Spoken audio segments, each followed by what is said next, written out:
Well, this is an interesting enough story, not the dog story, but I'll read it to you. The Mayflower, which was locally built in Combamere, launched in 1904, was making the last return trip of the season back to Combamere from Barry's Bay. The crew had picked up a casket containing the body of John Herman Brown from the train. Family of the deceased wanted the body returned for interment at the Chute United Church Cemetery south of Combamere. Brown was from the community and died in a shooting accident in Yorkton, Saskatchewan a week earlier. Doesn't mention anything more about Brown or the shooting. There was a crew of 3 men and 9 passengers, including one woman from Fort Stewart, on board the 77 by 18-foot wooden stern-wheeler boat. I think that's aimed there at it.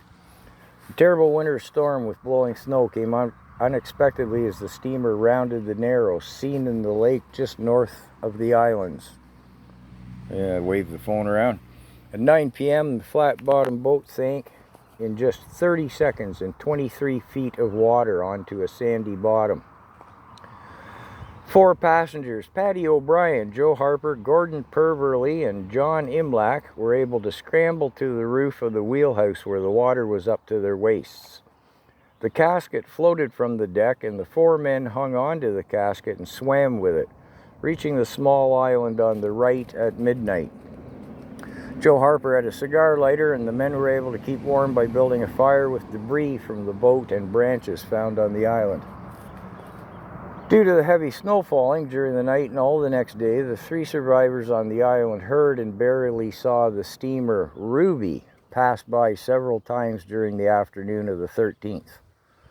The Ruby was owned by the Canadian Corundum Company of Craigmont. It wasn't until after nightfall that the survivors took burning branches from the fire and waved them in the air to get Captain Dougal Gates' attention. The captain and crew picked up 3 survivors, Harper, Purley, and Imlach, as well as the body of O'Brien, who had died of exposure upon reaching the island. Also retrieved was the body of passenger William Murphy that had washed up on the island shore, and the casket containing the body of John Brown. It took 2 trips for the Ruby to transport the survivors and bodies to the warmth of the Hudson House Hotel in Combamere.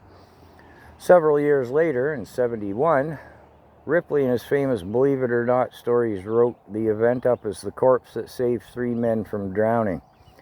In total, 9 individuals drowned in this tragedy, one of the largest losses of life in an inland waterway in Ontario. And then it rambles a little bit about how you can still see the hull and stuff in under the 23 feet of water, but I'll leave the video here.